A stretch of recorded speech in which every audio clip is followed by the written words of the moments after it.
के दो खंभा हनुमान जगदम्बा। कलयुग में दो ही खंभे हैं प्रत्यक्ष रूप से, मां जगत जननी और हनुमान जी महाराज। लोग कहते हैं महाराज हनुमान जी की ज्यादा पूजा करोगे तो हनुमान जी की पूजा करने से लोग पागल हो जाते हैं। कई लोगों का ऐसा भाव रहता है। हम कई जगह कथा सुनाने के लिए जाते हैं तो वहां लोग कहते हैं महाराज ज्यादा बाबा की सेवा करोगे तो पागल हो जाओगे, ज्यादा सेवा कर वो करवाना पसंद नहीं करते। हम कहते हैं कि ना हनुमान जी जैसा कोई है, ना कोई था, ना कोई रहेगा, ना भूतो ना भविष्यति। ना कोई हनुमान जी जैसा है, ना कोई होगा।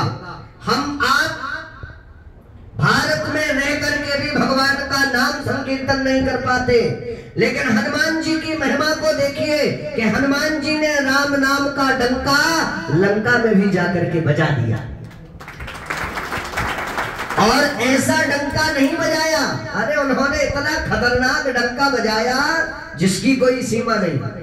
हनुमान जी ने इतना तेज तर्राटे का डंका बजा दिया, राम नाम का डंका लंका में जाकर के बजाया।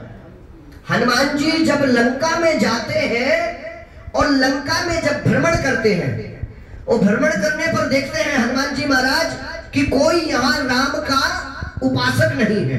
हमें किसी का घर नहीं दिख रहा है कि कोई ऐसा राम का उपासक हो। उन्होंने देखा कि एक दीवार पर राम का नाम लिखा था, विभीषण जी का।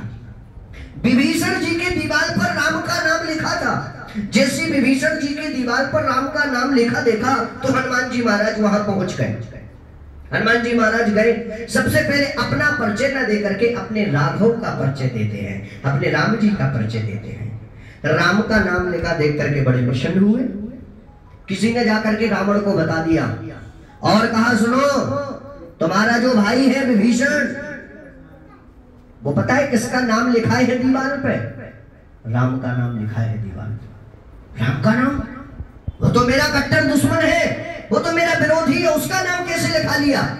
बड़ा मूर्ख प्राणी है।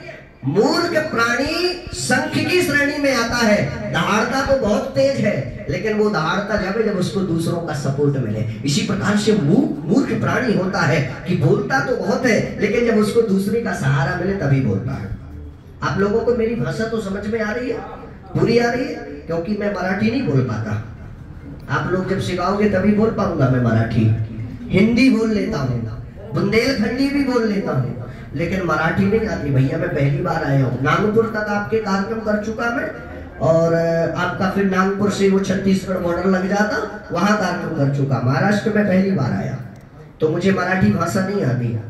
तो आप लोगों को मेरी हिंदी भाषा समझ में तो पूरी आ रही है? ठीक है। तो यहाँ पर बात आती है कि रावण को बता दिया कि तुम्हारे भाई ने राम का नाम लिखाया। उसने विभीषण को बुलाया और विभीषण से कहा क्यों विभीषण, तुमने मेरे कट्टर दुश्मन का नाम अपनी दीवार पर लिखा लिया? विभीषण जी ने कहा नहीं भैया, मैंने तो किसी का नाम नहीं लिखाया, वहां तो आपका नाम लिखा है। बोले एक बात बताओ, मूर्ख जैसी बात करते हो। तुम एक बात बताओ मुझे, जब मेरा नाम रावण है तो तुमने राम का नाम कैसे लिखाया? वहां तो किसी का नाम नहीं लिखाया, वहां तो केवल आपका नाम लिखा हुआ है रावण। बोले फिर मैं तुमसे कह रहा हूं कि वहां पर राम लिखा है, रावण नहीं लिखा। बोले भैया थोड़ा सा दीवार छोटी पड़ गई थी और मैंने कहा तुम्हारा बस नाम लिखाऊंगा तो खतरे में आ जाऊंगा, इसलिए मैंने दोनों लोगों का नाम लिखाया, आपका और भाभी जी का। रा से रावण और मां से मंदोदरी। बोले मैंने रावण और मंदोदरी का नाम लिखा लिया अपनी दीवार पर। बोले इसलिए मैंने राम लिखाया, ना रावण लिखाया ना मंदोदरी, क्योंकि दीवार इतनी लंबी नहीं थी, बड़ी छोटी थी। नाम बहुत बड़ा था रावण और मंदोदरी, इसलिए रा से रावण और मां से मंदोदरी, इसलिए मैंने राम लिखा लिया। तत्काल रावण ने पूरे लंका में कहलवा दिया कि अपनी दीवार पर राम नाम लिख लीजिए। सभी लोग अपनी दीवार पर राम का नाम लिख लें। धन्य है हनुमान जी महाराज जिन्होंने राम नाम का डंका लंका में बजा दिया। और हम आप यहाँ भी लेकर के बताओ राम नाम का ढंका नहीं बजा पाते है? अरे हनुमान जी के सामने जितने हर व्यक्ति के जीवन में संकट आता है, लेकिन संकटों का समाधान बाबा रामचरितमानस में लिख करके गए हैं कि कवन सो काज कठिन जग माही जो ताते तुम पाई। जगत का कोई ऐसा काम कठिन नहीं है जो हनुमान जी महाराज कर नहीं सकते। आज भी क्षमता है हनुमान जी के अंदर वो काम करने की और करवाने की जो हम आपने कभी कल्पना भी नहीं की होगी।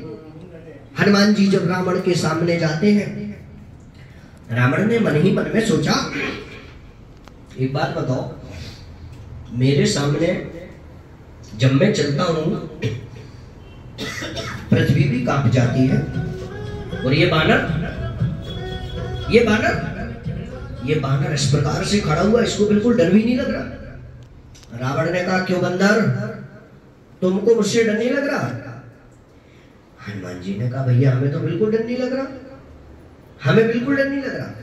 बोले, अच्छा तुमको डर नहीं लग रहा? बोले, बिल्कुल नहीं, मुझे डर नहीं लग रहा। सिपाही किसी सैनिक को रावण ने कहा, एक काम करो, इस बंदर के बगल में मृत्यु को खड़ा करो। तो एक मृत्यु को पकड़ करके लाया कोई सैनिक और हनुमान जी के बगल में मृत्यु को खड़ा कर दिया।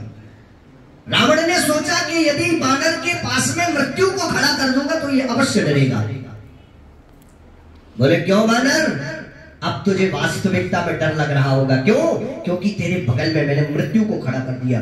बोले, श्रीमान जी, भाई साहब, मुझे बिल्कुल भी डर नहीं लग रहा। क्यों?